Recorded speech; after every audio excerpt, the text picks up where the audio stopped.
I want to bring on Kurt Richardson here, who started off as a mortgage broker, mortgage banker, for those of you wondering, then turned into a mortgage sales coach, made his way to the NFL, bringing in players into businesses to help them network and build relationships. So when their careers are over, they have some work to do, even buy some businesses as well. Last year, he was elected by Lansing School Board on his first run.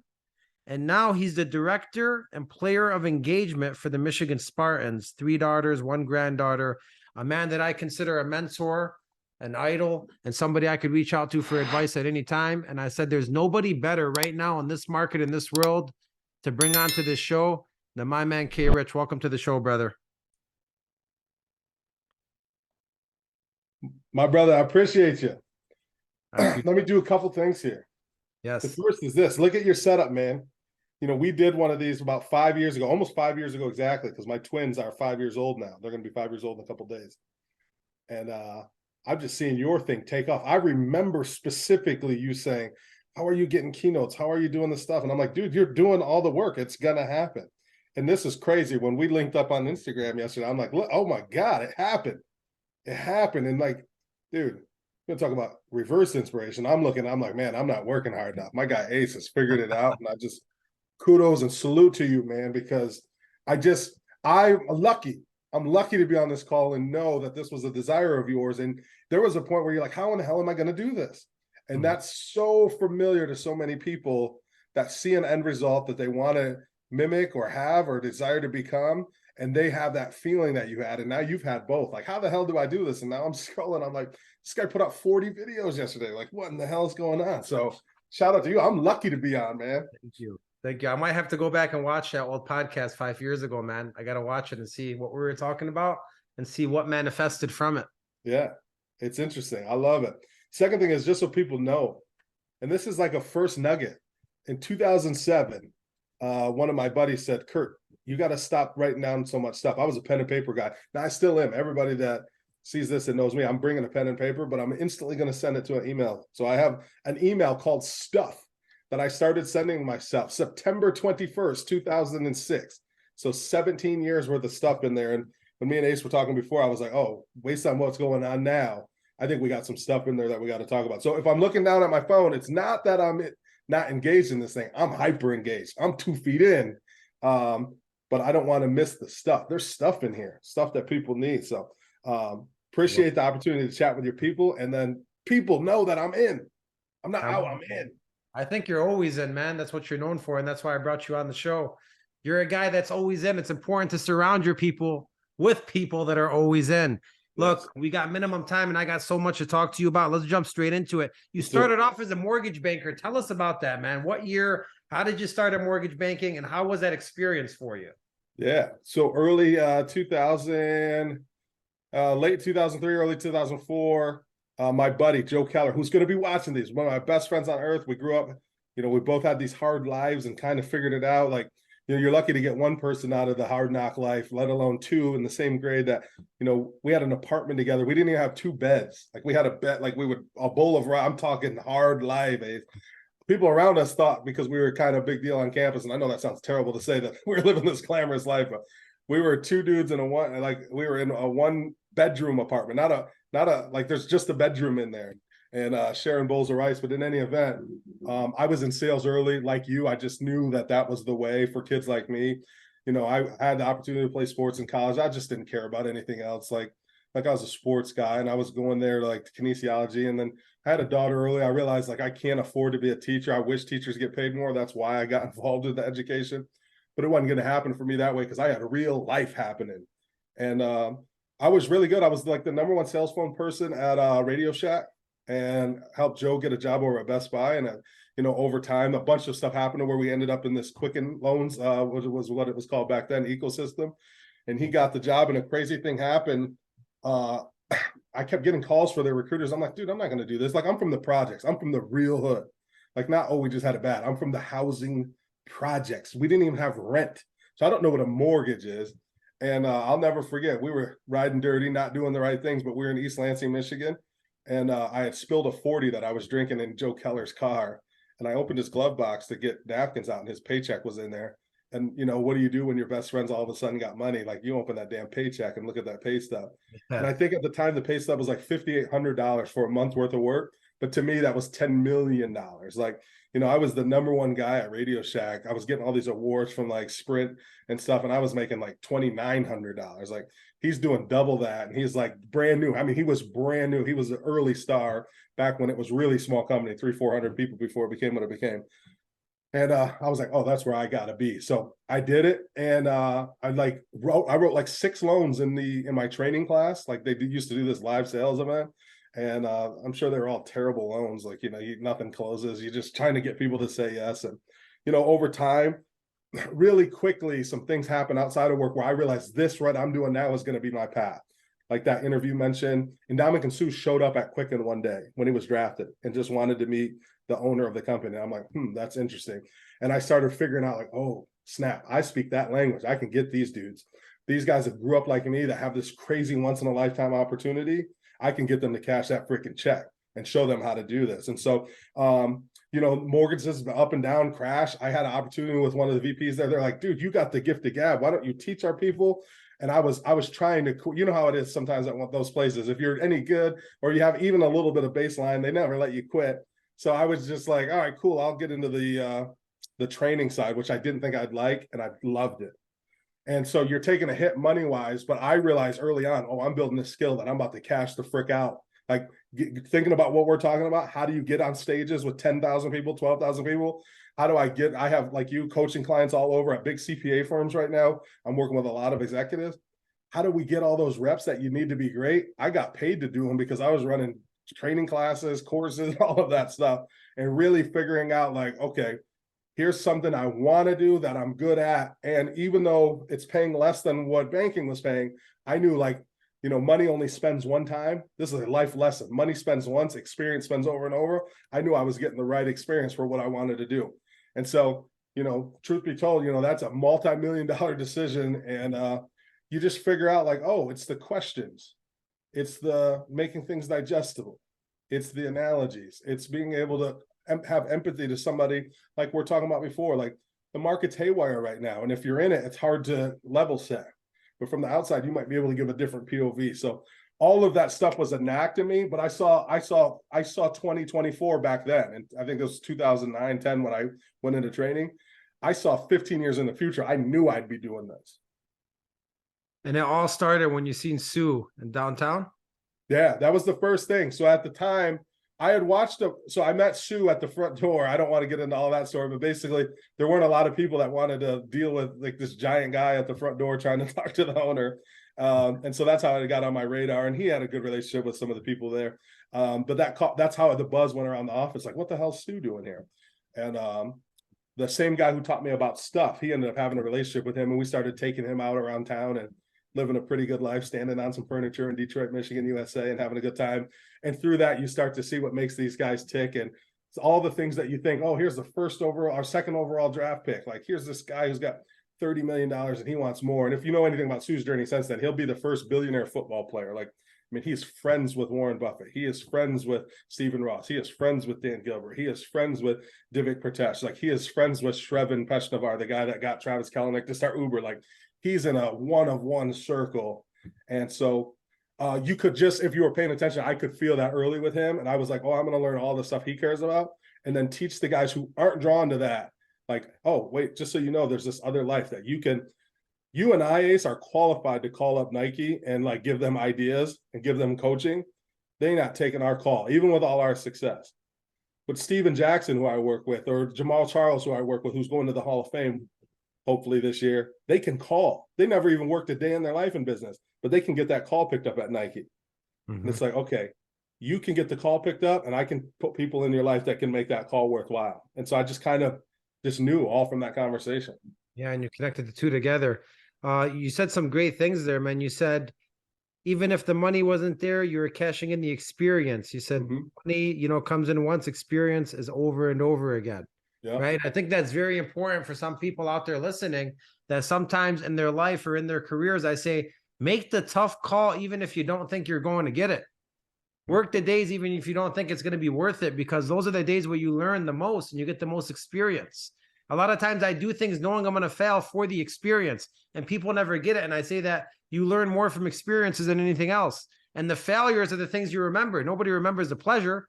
They remember the failures mostly. So I love that you said that. How was the transition between doing it on the player side and doing it on the coaching side? Was there anything you could take away? Because a lot of people, especially when they become leaders like me, I became a leader of bankers.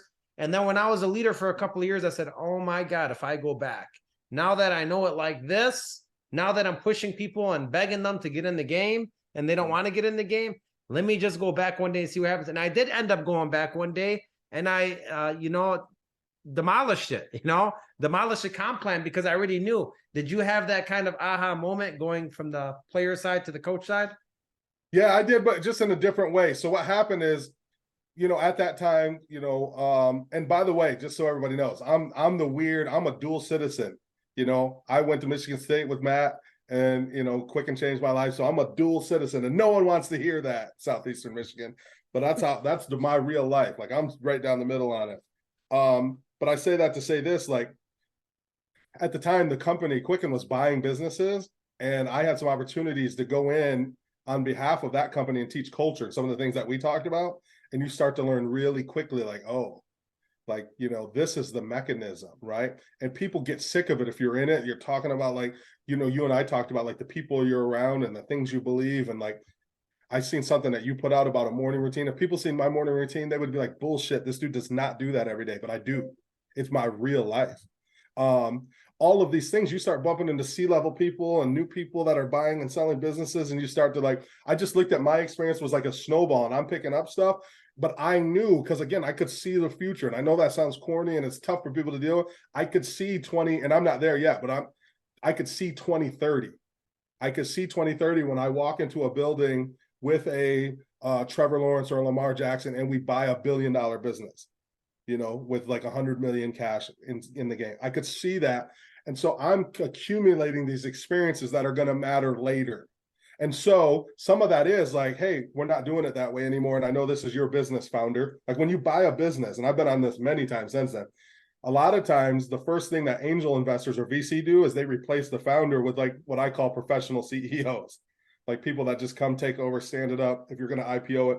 And that founder is crushed. And it's hard to have that conversation with him or her. But guess what?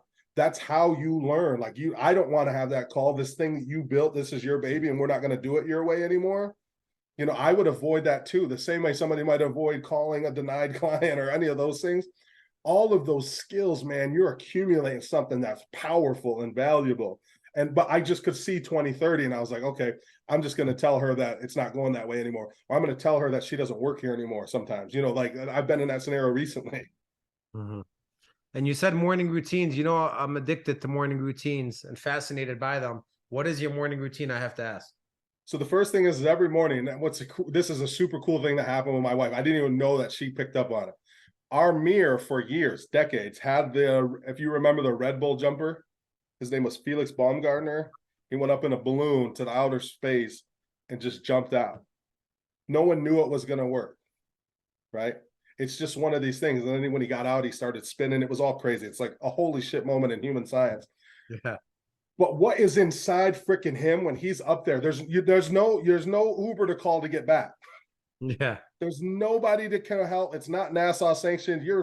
If you don't get down, you're gonna starve to death. And I've just been so obsessed since that happened. I think that's 2008 or 2009, that he just stepped. And that is in all of us. That is in all of us to get to this point where you're like, here's this thing that I believe. And if I really believe it, there's this mechanism that I got to do. And then when you do it, you get to have. So I talk about believe, do, have all the time. But every morning I look at one of that things and I just say to myself, I'm going to take this step today. I know you guys don't believe I do that. I know you don't believe I do it. But I do that. That picture was lost for about 3 weeks. When we moved back I was in Florida for a while. My sister got sick. Crazy hard life continues. And one day I walked in her closet. She saved that picture and it was in her closet. And so I just moved it back, and I look at that Felix picture every day. So then I also talk to myself, like the first thing that I do after I look at that, while I'm getting dressed, I'm getting my stuff. I ask myself, what do I got to sell myself on today? right? I'm in a freaking storm in my job right now. We're not winning. The coach got changed. Media, Twitter says we suck. Like, I'm in a storm. I tell myself every day, I don't believe that. That's the first thing I tell myself. I don't believe we're losers. I don't believe we're not going to figure this out. I don't believe that I'm having bad luck. Like, I'm supposed to be here. Like, you can't break me. I'm telling myself this for 3 to 5 minutes every morning, right? Then I'm going to crush it. You know, you'll see, like, I'm getting old and fat, but I still do a 225 press every other day, as many times as I can. And I post it. I always pick something to trap. I crush a bunch of water. And then when I'm driving to work, I listen to Bulls on Parade every day. And you don't believe I do it every day, you out there in the chat. But every day, the first thing I do when I put on my car is Bulls on Parade. It's the Maximus Decimus moment. It's the pick up the sand and I'm a gladiator. And I do that hold on, hyperbole. Every day that I'm going to work. Not doing that shit on Saturdays and Sundays. But like, I just believe in state. I believe in habits. I believe in all that stuff. And I believe you got to sell your, you guys right now are grinding out in one of the most troublesome markets of all time. And you're trying to sell other people. You better spend some freaking time selling out yourself. Because your leader, you know, one of my personal like beliefs, isms, philosophies, what do they call them? Culture quotes. You got to do your own push-ups. I can't watch Ace. The winners aren't going to watch Ace and then get from 0 to 100. They're going to get to 100 on their own. And when it fades to 80, I watch Ace and get back to 100. You got to do your own push-ups. And so I just look at, like, I'm going to sell myself every day on, I ain't selling mortgages, but I got young boys who can click a portal and leave Michigan State at any moment. And I'm not going to let it happen if I can affect it. I love that, man. You had vision from day one and you connected the vision and you chased the vision. Just like you said, I did. I think it's such a valuable trait. How do you still do that till today? You know, today I was talking to somebody and I was saying, like, I'm so overwhelmed, which is a blessing because overwhelmed means busy. Busy is good, right? But the down part about being busy is you don't have room for, I call it like a creative real estate, you know? Like, the only time you could really get creative is if you have time to get creative. If you don't build the time and the space to think, get creative, other than the morning routine, which I do as well, but I don't have time to really think about the future and planning. I feel like it kind of keeps you on that same path where you don't have time to really grow or expand. Do you leave time for creative space? How are you still connecting the 2030 till today? When do you do that and how? So I don't actually, you know, so I believe, I'm a weird cat. I believe that the goal on earth, right? And then we're going to my personal beliefs on spirituality. I believe that we are here, that you can't know. Like, the goal is, like, as soon as you say you know, then you stop learning. So I take that into business as well. In my opinion, life, spirituality, I don't try to exaggerate the known. Like, oh, I'm going to go from 400 grand a year to 800 grand a year. That's like an exaggeration of the known. I think about life in terms of, I'm just open to the wildest shit ever being able to happen. Like, I'm open to like, it did not confuse me. My phone rang and they offered me this job. I didn't apply at Michigan State. They called me and then I had to, like, apply. Right. And they were a client of mine. You know what I mean? And so to get paid to go to work in sweats and be a professional big brother and affect, like, outcomes, we got guys going to the league and still get to do my business. And now, by the way, I'm bumping into more people who are, like, getting exposure to Kurt Richardson that they never would have before. Like, that doesn't shock me at all, but I couldn't have dreamed that up. There's no exaggeration, like, unless you're delusional, which you and I both might be in some ways, but there's no driving and like, okay, the plan is one day the phone's going to ring and Ashton Henderson, the athletic director at Michigan State, is going to say, Kurt, come work for us. You can't, like, so I spend my time just being really focused on, I want to be open to the unknown.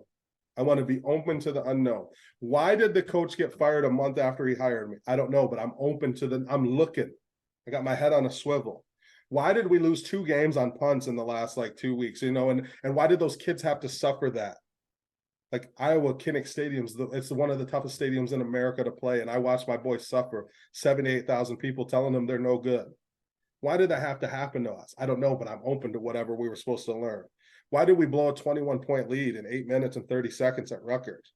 I don't know, but I'm open to it. I don't try to exaggerate or pick, like, what the thing is. So me personally, this is just based on my alignment. I don't spend too much time figuring out the way. I just know what I'm looking at. I know we're going to walk into a crazy business one day, something major, and we're going to own that thing. And so the how, I don't spend a lot of time on. What I just do is move through life, the routines. Now, you ask a question, how do I still do that all these years later? I don't know another way that works. I really am concentrated on, I either am the luckiest dude of all time or this system works. Like you got to pick one or the other. It's either serendipity or it's system. And so I'd like to believe it's system. So I don't waver on it. I don't waver on it at all. Well, you're saying that you don't really focus on the planning of it, but your eye stays on the prize. When your eye stays on the prize, I think that all your actions align, and the more doors that open up because you're in the vicinity and the thinking of it and the doing of it, it's just going to keep you down that same direction where more things are going to come to you. Now, when you say that you're open to it, I'm open to it. Does that mean that you're digesting it, understanding it, seeing where you went wrong, what you could change constantly in your life with things around you?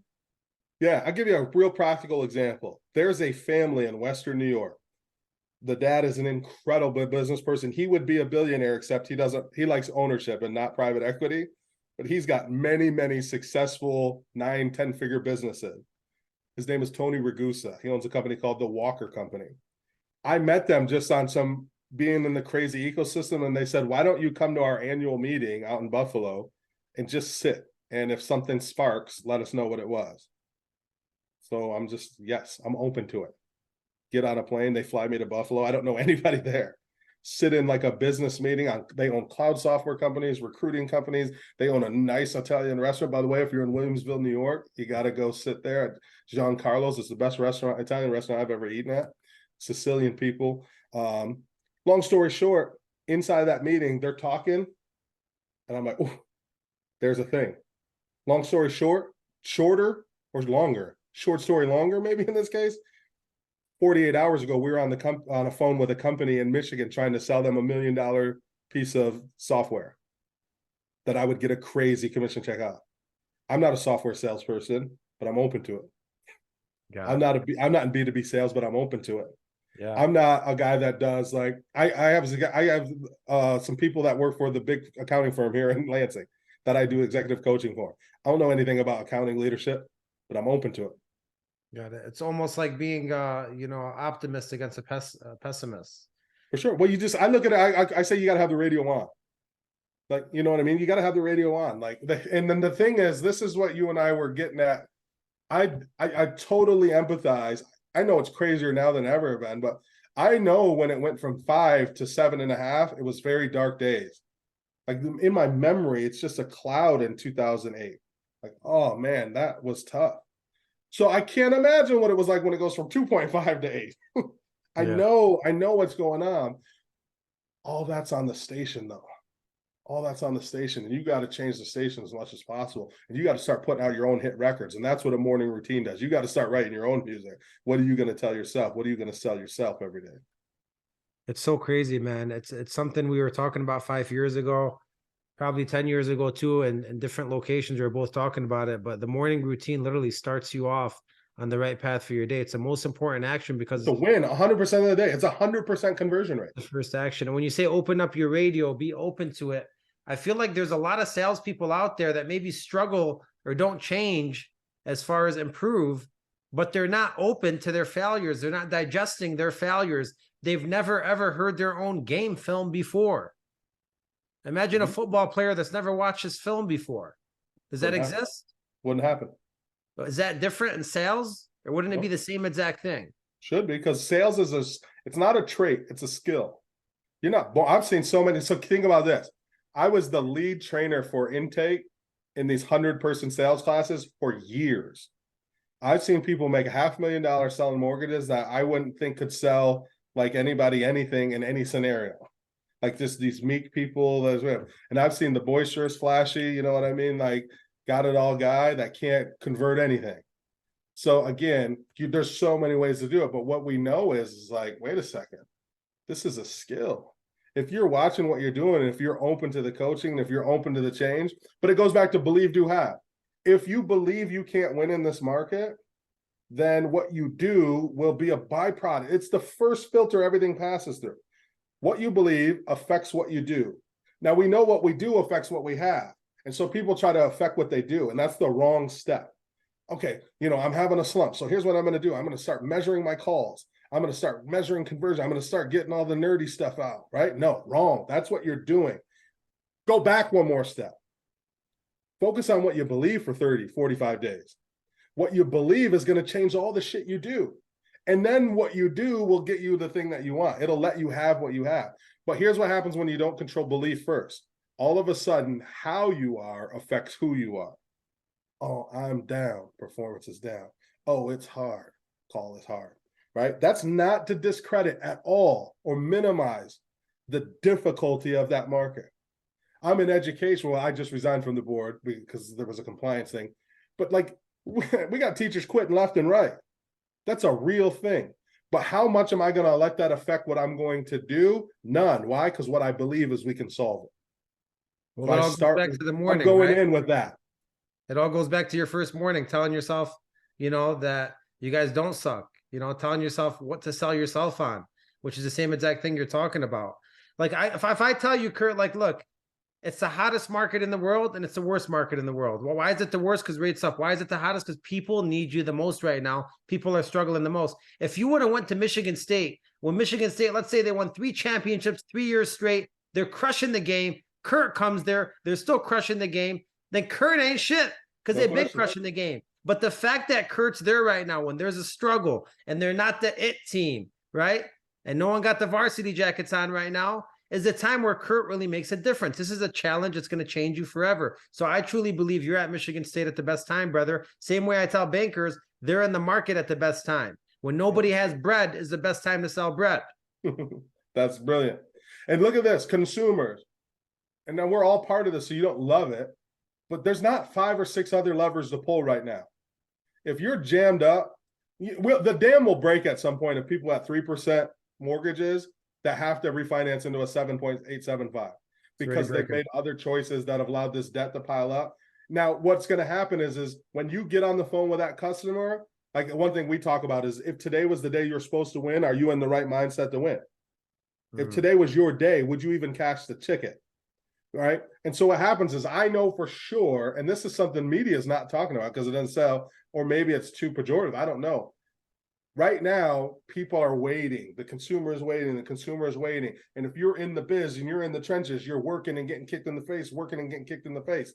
But if you were in the business, the day after Thanksgiving Day in 2008, right? When all of a sudden the dam broke and they fixed all the stuff with the TARP money and rates went from 7 down to 5 and then 5 to 4, 4 to 3. And you got in this goddamn market that so many people started in that they didn't even realize what selling was, right? When that day happens, are you still going to be in the game? The dam will break at some point. The dam will break. And even if rates stay high, the consumer behavior will break. Maybe it's this Christmas is going to break the dam. Maybe it's trying to get to these vacations. Maybe it's the December graduation. We don't know, but there's no other thing people can pull right now. Credit cards are at 27%. Something will happen that will make some of these people, unfortunately, have to get out of these rates that they're telling you they don't want to do. Why are you getting a credit trigger right now? Because someone's trying to figure this shit out. And right now, you're the bearer of bad news. And so are 20 other people on that call. But at some point, someone's going to be sitting, driving on the car and be like, there's no up there. Like, it's the mortgage. It's the only way out. And what will matter is, what the hell habits did you build? Are you going to reap any reward for this terrible price you've been paying? That's the one thing I think about. I'm talking to a real estate company on the 25th. And half of the people are like, oh, it's impossible to sell houses. And then there's 2 brand new people there that are making $25,000 a month. It's the picture of the clouds on one side and the sun on the other, right? And it's just that some people, in any market, there'll be some success.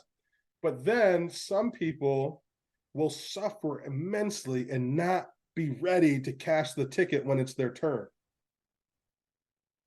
It all goes back to vision, Kurt. I look at these resumes for people joining these shops and I see 9 employers in the last 2 years. It's like, where are you going? You're going somewhere that has, graham crackers compared to, cheese crackers. They're all the same places. You're losing the vision. When you were a trainer and a banker coach, you weren't making any money, but you tied the vision to it. Right now, as a LO, you should tie the vision to it. We were talking about this today in purchase. Like, you're not making a lot of money in purchase up front, but if you visionary, right? You're a visionary into 2024, building these relationships, keeping them valid throughout the process, helping them throughout the process, becoming their friend throughout the follow-up. You could have the biggest 2024 of your life. You could have the biggest second quarter in your life. It's not a paycheck or a monthly game. It's a W-2 game. It's an end of the year game. It's an end of 5-year game. It's an end of 10-year game. So I think that all leads back to vision. Now, I got to ask you, how did you make it to the NFL? How'd you go from Quicken Loans banker, Quicken Loans coach to the NFL working with some of the biggest stars in the world? Part of that transition is I started really focusing on just different players. And in 2000, let's say it must have been 2010, I started noticing that Reggie Bush was making an enormous amount of money with Adidas soccer. And that got my attention. Again, I could never exaggerate this. I'm a football guy. I'm a champion wrestler. Like, I don't know anything about soccer, right? I don't know anything about soccer. But once I started paying attention to that, then I start looking at soccer and I'm like, oh, wait a second. This is a huge, huge, huge demographic. And I think someone will kill me and correct me, but I think in 2012 there was a World Cup, or someone right around there was a World Cup, and that's the first time I ever watched it. Soccer still is the worst thing to watch to me, right? I'll piss some people off, but I realized, like, oh snap, somebody better start telling these athletes what Reggie's doing. I just seen the play. I didn't know him at the time. I actually ended up meeting him years later.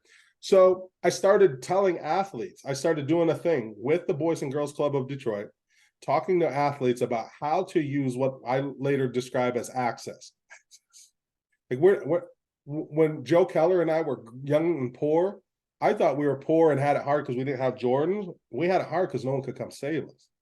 No one could come give us something that we could then toil at ourselves and get great at. That's what was hard. We didn't have access to a different opportunity.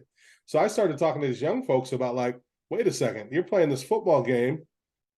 What is the piece of football that is the most relatable? Like, maybe you could go into equipment. Maybe you got some swag and you could help some people design, like trying to show these people, like, okay, use this game as a tool to access.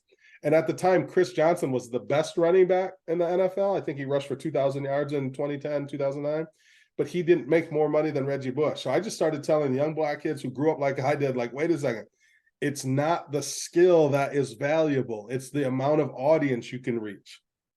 And, like, look what Reggie's doing. Look at Reggie's doing. And strangely enough, like that news story talked about, I presented this at a camp at Michigan State. And two of the people in there, Caleb Thornhill, and then someone that he worked with, heard it. And they were like, oh, my God, you could come to every NFL team and do this speech, and we'll pay you $5,000, $6,000, $7,000 each time. So, like, pretty quickly, I'm like, all right, 32 NFL teams, goes talk to them 2 times a year. I'm like, okay. Boom. And so I left. I resigned from Quicken Loans, 4th of July weekend, 2014. I moved to Florida. None of this was in process. I mean, I was working with some teams, but, like, I knew all the, right? So you want to talk about vision.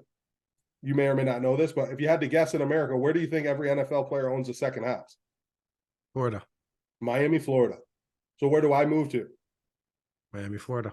Why do I move there, Ace? Because you want to put yourself in the vicinity of your vision. I got to have access to the vision. I got to have access to it, right? There's proximity principle at play here. You got to be where it is, right? Yeah. So the dude that gets drafted to Green Bay, he ain't freaking there in July. He's down in South Florida. And Yeah. so, you know, you get down there, it starts happening, boom, pick up the Giants, boom, pick up the Jets, boom, pick up the Colts, boom, pick up the Jaguars. Like, and all of a sudden it just started happening. Now, why does it happen? It freaking happens because I taught all those banker greatness classes for years. And so I get in front of these athletes, I can entertain a room. I can make a 30-minute topic 12 minutes if they run out of time, or if they're killing time in the schedule, I can make it 58 minutes. Mm-hmm. How? Because I had this skill I was open to that I knew would eventually give me something valuable. Yeah. You harness the skill. When you talk about vicinity, I believe it's not only like putting yourself in Florida, it's also, what do you read? What do you listen to? What do you watch? All that stuff matters, right? How do you start your morning off? Then I listen to a podcast in the car. Then I'm reading a book about where I want to go in my life. Then I'm hanging out with people that want to go the same places I want to go in my life. Then I'm connecting with you on a podcast. Everything is about your environment, where you place yourself, right? And the symbolism. You know, as you're saying that, I'm looking back here and you forget about your own place, right? Up here, I got pictures of my twins when you can't see it that good, when they're babies. See them, yep. I have a clock and a cheetah. Why? What do you think that symbolizes? A clock And a cheetah. A clock and a cheetah. That you got to be faster than time. Yeah, right. Time is gonna zip by. What you and I last chatted 5 years ago. Look how crazy this is, man. I mean, look how crazy is this? I got this time. I got the world, you know? Yeah. I got the book by More Than a Catch by David Tyree. I'm a diehard Patriots fan. Joe Keller, if he's still on, I was at his house when this catch happened. I literally had to go get help. I was depressed for 15 days when the undefeated Patriots lost to this catch. One day I'm driving down the phone and driving down the street, my caller ID says David Tyree on it. I pull off the road, 696 in Farmington. I pull off the road. Cars are zipping by me. I take the call. And he's like, hey, Kurt, this is David Tyree from the New York Giants. Caleb Thornhill gave me your number. Whew. How could my arch enemy be trying to give me $5,000? Right? I keep the symbolism because it's possible. Like, I don't know. You can't dream that shit up. I can't dream in 2008 sitting on Joe Keller's couch that David freaking now he's one of my close friends. David Tyree is going to become my friend. So this book, I don't even know if it's any good because I never read it. But I like to keep symbolism around me. Yeah. Show me Michelle. When I moved to Florida, he was a 14-year-old, 15-year-old Haitian kid. I watched him become a high school star, college star, NFL star, 2-time Super Bowl champion. I freaking watched it happen. I know it happens to people. Like, I seen someone be regular and win 2 Super Bowls. It's real to me. It's not an idea. It didn't happen to some other people. I watch you build your thing out. It's real to me. It didn't happen to somebody else I don't know. I work with Ben Newman. I didn't see him build his. I work with Kevin DeShazio. I didn't see him build his. I watched you build yours. It's real to me. It's crazy, man, because it's a small thing that people think. Like, I walk by somebody's desk. What do you have on your desk? If it's a bag of Doritos and fast food and a bunch of junk and your hot follow-ups in a folder with crumbled paper, 300 of them, it's not your hot. Like, just having an organized desk, picture of your family, a picture of your dream, the things you can, like, show me your background, show me your surroundings, and I'll show you who you are. How about that? Is that too deep? Like, from your background, I can tell who you are right now, right? And if you come look at my desk, you could tell who I am. And I think that's important, that what's around you explains who you are. So if somebody had to take stock of you, they say you can only make a first impression one time. All that stuff matters. The way my car looks is the way my desk looks, is the way my room looks, is the way my house looks. Everything connects, right? Mm-hmm. Simultaneously. So look, you want to talk about sales. How did you end up running for the Board of Education last year in Lansing and getting it on your first year? I think that's all sales. Number one, what pushed you to do it? Were you just on a dopamine rush, or like, what the fuck's next? You're just following the vision. And how did you do it? How did you win it? Explain that to us. How does that relate to sales too? Keep me on track here because it might derail. But this kid I mentored, Jalil Ky, again, I really had the hard life. I punch a million people in the face. I live in East Lansing now. I don't even go out. I'm like Bigfoot. You're not going to see me out because somebody might have a problem from way back in the day, and I don't want any problems anymore. But I understand they may still want problems, and we might have to do something about that. I hope not to. I want peace. Yeah. The kid that was me, but better at football than me, is this guy named Jalil Ky. And so they brought him to me when he was like 15 and messing up. He was supposed to go to Cincinnati and play for Brian Kelly, state champion in track. Just really good kid, but hard knock life like me, bouncing around couch to couch, not taking advantage of it. And he had this mentor, and unfortunately she passed away from cancer, and he was basically going to throw his whole life away. He had quit, of course, because it's a lot for a kid that's had a hard life, and then they finally have this beacon of hope, and that freaking lady gets breast cancer and dies. How is that fair? It ain't freaking fair. But nobody cares. We're not selling ribbons for you, Jalil, if you don't make it. There's no like cookies. There's no thing. You just didn't make it. And so I give him this real talk. And, years later, I'm watching. I went to his graduation. He graduated from Ferris State. He played at Eastern Michigan for 3 years and then had a son. So he moved back to Michigan, did the right freaking thing. Moved back up closer to Lansing because he could do the remote education and go up there and practice. And it was a great thing. But then he was coaching with me at Grand Ledge, like a powerhouse football school. And a job opened up at the worst high school on the south side where we're from, and he took it. And then he brought all of his friends that he grew up with, and they took it, and they started winning. And one day I was in a room with them, taking them on a tour of some businesses, trying to show these young kids like life outside of the neighborhood. Like, look, we were at a business called Two Men in a Truck. It's a moving company, but it's the franchisor. It's not the people that do the moving. And it's like Range Rover, BMW X5. Like, these people are accountants and marketers and like, you know what I mean? Like, like you don't have to work at Louis Vuitton, or you don't have to mortgages doesn't sound sexy. It's like there's people in here making 190,000, 200, you know what I mean? There's people in here getting $50,000 bonuses. I'm trying to show these young kids from the neighborhood this. And it just hit me like, oh, he's really doing something about it. He brought all these babies here to learn this. I ain't doing shit. And too many people, I'm not self-made, I'm community made. I'm like the kid that they put in the basket, and I bumped from the Thornhills to Joe Keller and I living in that place. That place was in his name. I didn't even have good, like, my whole life was a mess and no one could save me. And, when I started Quicken, he and I did the apartment thing again together. I didn't even have a car. You know what I mean? Like, I went through some cars later in life and people were like, oh, look at you, Maserati, Jaguar. And I was like, dude, I was on the city bus till I was 23. You know what I mean? I earned my shit. Oh, yeah. But I wasn't doing anything. And so the election was coming up and I was like, okay, let me go put my name in the hat. And when I did that, I was like, oh, how do you get votes? And this dude was like, dude, you go knock on doors. And I went to that first door and I got fight or flight and I walked back to my car. And then I'm like, hell no, bro. This is just sales. I don't know what I'm going to say to this person when they answer the door, but I'm open to whatever it is. Go back to being open. Knock on the door. My name is Kurt Richardson. This is the first door I've ever knocked on. I'm running for the Board of Education. I'd love to chat with you about what you're going to do with your vote on the Board of Education. I don't know, get off my lawn, whatever. Tons of rejection, by the way. I'll send you a text afterwards. Some lady, she kept telling me to stop putting my sign on her. Like, I had my people like paving, canvassing. She's like, no, don't do it. I'm like, don't do it. And I'm like, she's going on Facebook groups, putting my name in, but I knew pretty early on, like, I saw somebody defend me once and I'm like, oh, this is actually a marketing tactic. I'm gonna go piss this lady off. God bless her. I shouldn't have done this, but I just knew it would work. Again, you pull on enough levers in your life and it'll work. And so now there's like 400 people like, Kurt is a good dude. It was the best marketing I could have had. But fight or flight, literally about to knock and walked away like a sucker, like a fucking scaredy cat. And I was like, no, I don't want to be this dude. I just told everybody I'm going to run for Board of Education. I'm going to knock on every freaking door. And boom, 12,800 votes later, a 2.0 kid graduated from that school district, is on the finance chair and the facilities board managing a $392 million a year budget. Wow. That's amazing, man. Did you think you were Totally going to win when you started? out. Did you have the vision when you started, or you just said, fuck it, I'm going to go for it?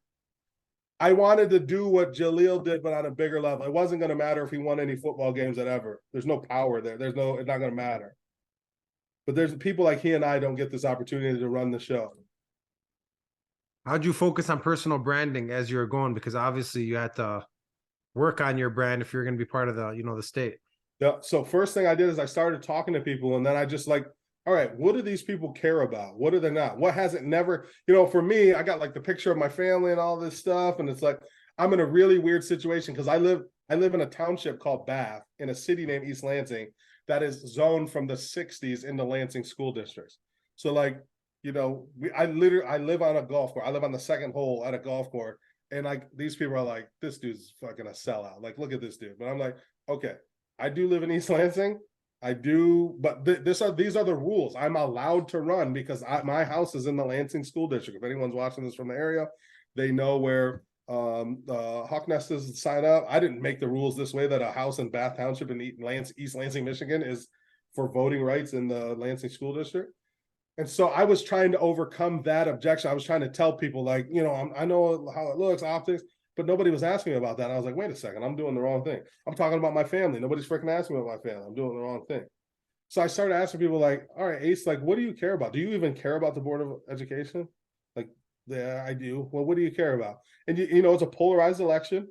It was right after Uncle Don and them coming through. So you had people that were like, they're trying to make everybody gay and they're trying to do this and and you got that crew and it's like, whoa, where's that coming from? And then you got the other crew like, we have to focus on like these other issues, like, they're talking about like saving the bees and all this stuff. And it's like, wait, really quickly, I learned that both sides, neither of them were talking about reading. Neither of them talking about writing. Neither of them talking about lunch. And so I really just started going door to door and talking to people about food. Like, hey, we got 100% free lunch of these 11,800 students. Like, we can do better than what we're giving them. And I started explaining like jail food and Lansing food, and that resonated. It's like, oh, you got a little traction. Then I got to go on a podcast here and just talk about like teacher pay. Talked about my experience. I was a kinesiology person at first. I couldn't do that job because, I had a daughter. I can't go make 40 grand a year. Like, I had made choices that forced me. My mom worked at Denny's. That was her real job. She wasn't working there to find something out. Like, people were counting on me to hit a home run. I started telling that story. And you're like, okay, now the crazy people on this side, and I'm just using crazy, I shouldn't use that word. The super passionate people on this side and the super passionate people on this side, all of a sudden they're all agreeing on the guy. I found the thing that everybody cared about. And you did it without attacking their actual issues, what everyone's talking about. You did it by talking about something completely different. All the way out. Books were a really big deal in this election. I'm like, I don't have any opinion on books. Like, I'm 2.0 kid. I didn't read a book until like I was 27. That sells. That sells. You provided value to what was important to them outside of your product, service, or mission. I always say, like, it's not about the mortgage, it's about their life and what they need to do in their life. And you talked about access, you know, we're giving our clients access by saving them money. When you're a salesperson, do you believe that you're giving people access to a better life? That's what the presentation should be connected to every single time. I think that's a great story, man. I think that just proves, you know, that you could really do anything you set your mind to, and you've been doing it. So that's great work. I do want to ask you, you've seen these championship teams, Super Bowl teams you've worked with. What do you notice, man? Like, what is the things that are like relatable or that are like similar and championship teams that you say, and how does it relate to business? So I've been lucky. I worked with the Super Bowl champion Ravens and the Super Bowl champion Rams. Ended up having a relationship with Sean McVay, the coach of the Rams, who, by the way, is about to have a baby like any second now. He may even have the baby this weekend. I didn't realize that. There's a couple things. The first is what happens inside of these teams that you don't know, the average person doesn't know, is winning and losing is only important to you as a fan. These players are not as nearly as passionate about winning or losing. So a really good team, like the Lions team that you have now, which is a high culture team from what I can tell. I only know my buddy Calvin Shepard is a coach there, super passionate guy. And I know Jessica Gray, who does my job there, super high level lady as well. But even on that team, there's probably only 15, 16, 17 guys that really deeply care about losing. And what I mean by that is if they lost by 50, there's 53 guys on the team, 44 of them are going to go have a picnic, go to Flight Club, go to like MGL, like they're going to leave there and party. They're going to leave there and party. And you're going to be driving back to wherever you're driving back, Troy, Michigan, pissed off. They're not going to be pissed off. The best teams have about 15, 20 of those people that it actually, the result actually bothers them, but it bothers them in a way that is action oriented, right? It bothers them in a way that they do something different. It bothers them in a way that people, you know, what happened with the Ravens team, what I think is really great, and the story's starting to come out now, and it's not my story to share, but I'll share a piece. Ed Reed is not a talkative guy. Went in the Hall of Fame, you know, Ray Lewis is the talkative guy. Long story short, that team, he saw volunteer firemen coming every Sunday after the home game and cleaning up the locker room. And he didn't know, he thought they were just workers for the facility. And then he was like, how come it's different people every time? He asked a question. Very important part of success, asking a question. And this dude explained to him that they were Baltimore volunteer firefighters that come and clean up. So Ace has got all this tape on. He's got his shorts. So he gets done with the game. He cuts his tape off. He throws it on the ground. There's a trash can like 3 feet away. There's a bin for towels like 3 feet away. Ed Reed realized the option for him to not be a vocal leader didn't exist anymore because these dudes were low level. These dudes were scumbags. These dudes were like, you're letting volunteer firefighters clean up after you? Like, you're a man. You're a millionaire man. Like, clean up your damn tape. And he went on a mission with that. I'm sure they'll do a 30 for 30 just on the other stuff that happened behind us with the tape, the towels, the laundry, all this stuff you all will hear about later in life. He got sick of it and then he did something. You got to get sick of losing and do something. You got to get sick of people bitching and moaning and not performing and do something. So that's the first thing. The second thing is this. All of the great teams, there's a book that's written by Bill Walsh called The Score Takes Care of Itself. You'd be surprised how many quotables in that book are written on walls in NFL teams and Power 5 football teams all over. Like, the score, it's kind of the focus on you find type idea. The score takes care of itself if you do all the other stuff. You're going to get better if you watch game tape. You are. You're going to get better if you get 20 reps instead of 13 reps. You're going to get better if you come in and had 8 hours of sleep instead of 4 hours of sleep.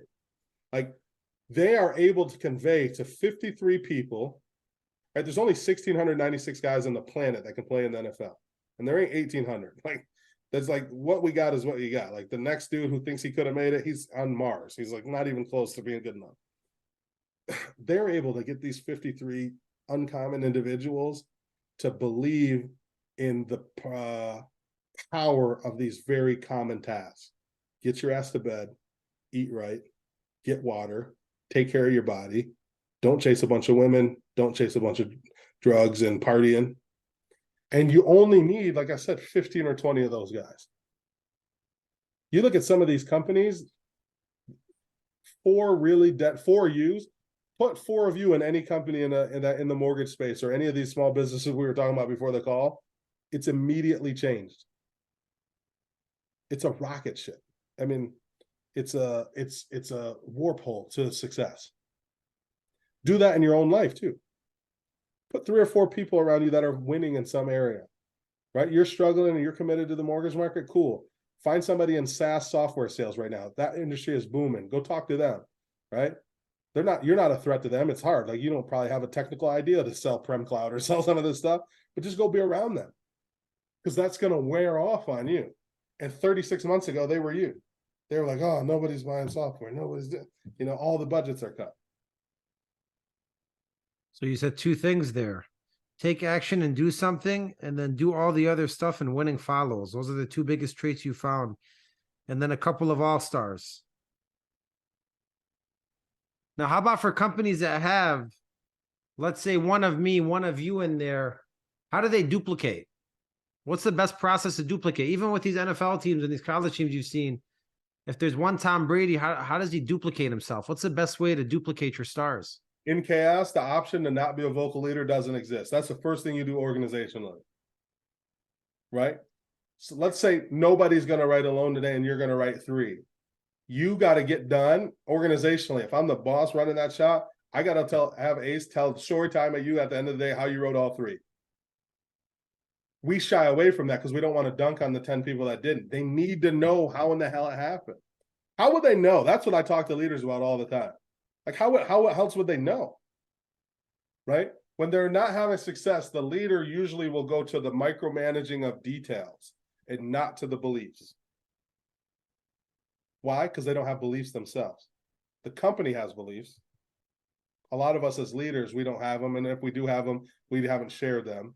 But in crisis, in 8% mortgage market, the option to not be a vocal leader doesn't exist if you want to survive. You know what I mean? And then culturally, the thing that has to get stemmed out is you can't borrow trouble in these markets. There's enough bad news coming. Wars, the Fed's going to mess up. All this stuff's going to keep happening. Like, oh, it's another trigger. I had this credit trigger 3 weeks ago. Oh, people remember and looking. You can't borrow trouble. Trouble is promised. So don't borrow any. Just do the action. Detach yourself from that. Marry yourself to the will to go knock on that door when you're scared shitless. I was scared shitless. I tell leaders all the time, Kurt, the same thing that you said, do all the other stuff, winning follows. I say, like, it's all about building that culture. And a lot of leaders are hesitant, saying, like, it's not really that. They just have to work hard. They don't want to work hard. They don't want to work hard. But the thing that they don't get is working hard will follow all the other stuff. The building relationships, the one-on-ones, the team outings, the having the tough conversations, the putting yourself out there and fighting first for your team, grabbing a headset for them, staying late night with them, having all those conversations, showing the level of care for your organization and your company. You do all that, then they work hard. They don't just work hard. You got to do all of that for them to work hard. And I try to tell people that all the time. Like, if you want to build a functional family, you got to do all the great family things first, and you'll have a great functional family. It's not just, oh, my family doesn't care about me. They don't love me. What am I doing to make them love me? Well, I do Sunday picnics. I do Saturday brunch. I do Friday dinner time. I do Thursday night storytelling. Like, I'm doing something every single day to build my family culture. What are you doing in your company to build that work family culture, right? Because I always tell people, you want people to work hard for you. You got to show them that you care. If it's all about business and you don't really care or know anything about their personal lives, it's not going to work. You teach them the skill. You teach them how to care. You build great relationships. You make great traditions. Then the winning follows. It can't be winning and then I'm going to work on relationships and then I'm going to do this and then I'm going to do that. So I always try to tell people that. But when I'm walking into some of these companies, Kurt, and they're a little behind, let's say they haven't had that culture in the past. What would you say is like the first step, 2 steps, 3 steps to really break, I would say, the careless culture and build a caring championship culture? And I'm sure you've seen it in teams before. Sure. So the first thing is you gotta like you walking into that scenario, there's a couple things that jump out to me right away. The first is you gotta build a culture of yet, right? You gotta like yet is the difference. Like, oh, it's hard. I haven't got that one. Like getting people to think yet. Like literally, there's so much hope in yet. Like it hasn't happened yet, but it's gonna happen. And a lot of what you'll see is a lot of those companies they don't have that just fundamental piece. So here's the reason why that matters, right? Well, are confident people usually pretty good salespeople, right? Yes. Here's the thing: confidence is external. This idea of self-confidence is a freaking myth. Self-confidence is a myth. Confidence comes from trying something and knowing that it wasn't life-altering one way or another, then going back to the drawing board and fixing it. When we got a result after negative result after negative result after negative result, people are not going to be confident. So what could you do as a leader? You can then relieve the pressure. I'm going to culturally relieve the pressure of performance and just say, this next call block or this next hour, this next day, this next month, here's all I want you to do, Ace. I want you to do these things. I'm going to celebrate these wins because what you do will affect what you have. And what I want you to believe is that these doings matter. But I can't go tell you to do the doing. I got to make you believe that the doing matters.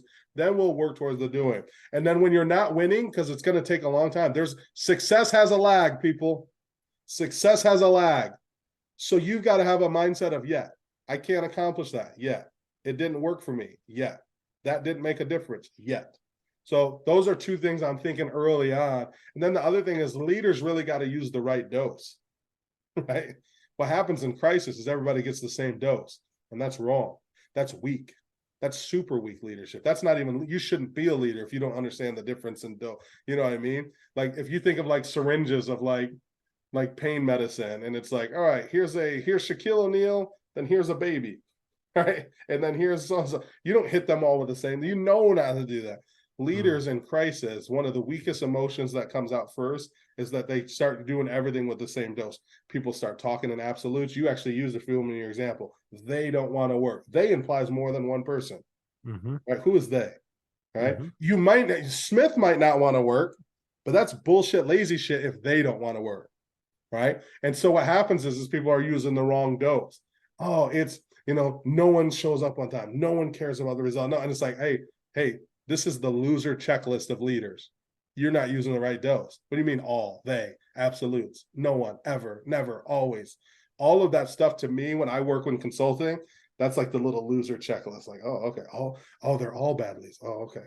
Oh, they're all lazy. Oh, gotcha. You know what I mean? Now, where drives that? Comfort. The leader is seeking comfort. It's something other than him or her that's doing this to the results.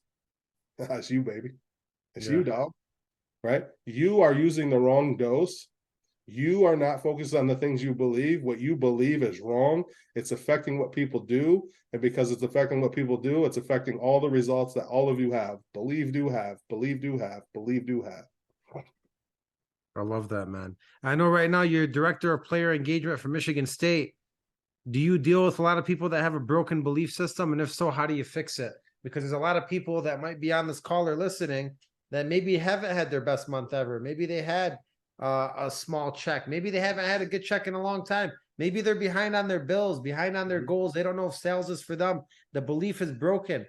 What do you have to say to these people? And are you experiencing that with Michigan State now? Sure. I mean, there's no question. What people don't know about this, like I'll give you some insight. Hope I don't get in trouble for this. I think this is common knowledge. Game ends in any major college football game or whatever. Everyone goes back. People are taking a shower. There's like food back there. You're going to get on a bus. You're going to go to an airport and jump on a charter plane and come back, right? That's the gist of it. Anyone watching this that saw the Iowa game, Iowa's a really, really good team, and people can say they're not, but they only were going to lose one more game. They're ranked number 23 right now. Kinnick Stadium is notoriously one of the 2 or 3 hardest places to play. We're winning that game with 3 minutes and some change left. kick the ball, punter accidentally puts it in the middle of the field. Guy makes an incredible play. Guy scores a touchdown. Fireworks go off. The crowd is louder than I've ever heard it. Like, it was interrupting the pattern of my voice. Like, it was like I'm trying to tell guys, focus, focus, focus. We got the wrong guys out there on kickoff. It was just like complete momentum typhoon. I never felt anything like that in my life. And then you leave there and it's just over. The game's over. Like, we didn't get the ball back. And it's like, oh, we just lost that game. It's silence. It's quiet. The first step is to get people to admit that they care about the result. Our instinct is to retreat into apathy. I don't give a shit. I don't care. No, you care. You care a lot. So that's what happens. Like, we got people on this call that are in those experiences that you're talking about, that they got to admit that they goddamn care about the result. I don't want to have my bills all jacked up anymore. Right? Sometimes, so here's what happens in mortgages and car sales specifically with some people at some point. You got to admit, if this is your best shot to get papered up, then you got to admit it, because you'll move, right? That's, again, a belief. You'll do different stuff and behave differently. If you're like, hey, you got people, and this is not a knock on anything. I'm just using this as generality. Like, you didn't finish school or something like that. How much you going to make 200 grand a year? You don't want to do sales anymore. Like, you got to be honest with yourself. It starts with the belief of you care about this result. Then the second thing is are you 2 feet in or not? Like, do you have some other thing? And if you do, be hurry to quit. Be in a race to quit and go do the other thing. Like, why are you going to waste all this energy? The reason you're not is there's two things that happen. One, the devil you know is better than the devil you don't know. So it's like, at least I know how to, every now and then I'll get lucky and I'll get two closing. Well, okay, cool. Well, that's a belief. And you're going to get that more and more because that's what you believe. So what you do will line up with that. Right. And so what you'll have will be the same. And then the second thing is people are like waiting on, don't ride this out. This is something I hear people talk about in this and in real estate. They ride it out. Ride it up. Get better at calling trigger leads and getting your face kicked in for 30 times. Like, if you're going to stay, if you're not, get your ass out of the way. What are you doing? Why be a masochist? I know the leaders and owners of companies aren't happy to hear me say that, but that's my best advice. But if you're going to be real with yourself and say, hey, this is my shot. This is the way it's going to happen for me. It's not going to happen no other way. I'm not going to go sell cologne at Oakland Mall and be able to pay these bills either. Like, you got to admit, like, hey, man, this is the ticket. This is what I got. Because once you admit what you got and that you care about the result, you've fixed two belief pieces right away. And now you just got to decide one last belief. What the hell are you going to do about it? Don't ride it out, ride it up. Ride it up, man. You're getting, this is the ET. You already got pain.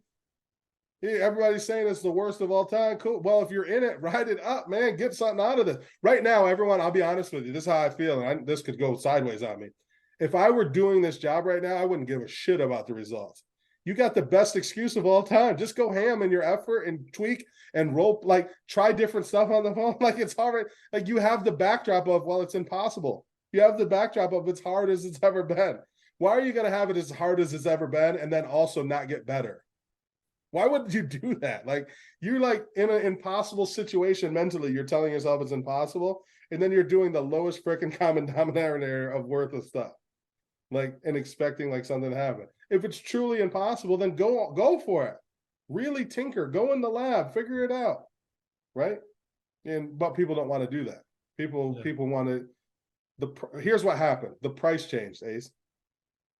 The price of winning in mortgage sales, it changed. And that's where a lot of people are stuck right now. I used to do this and get that. Well, the freaking price changed, brother. The price changed a lot. Also, what it costs to be successful now is not what it used to cost. Yep. Yesterday's price is not today's price. There you go. Bingo. And every single day you believe the price is lower, that momentum is just not going to build because you're not building. It says behind you, it takes what it takes. I say it takes what you give. It takes what you give. You're going to determine your own outcome. I've kept you a little longer than I expected, man, but it's been great talking to you. I want to ask you 3 last quick questions, okay?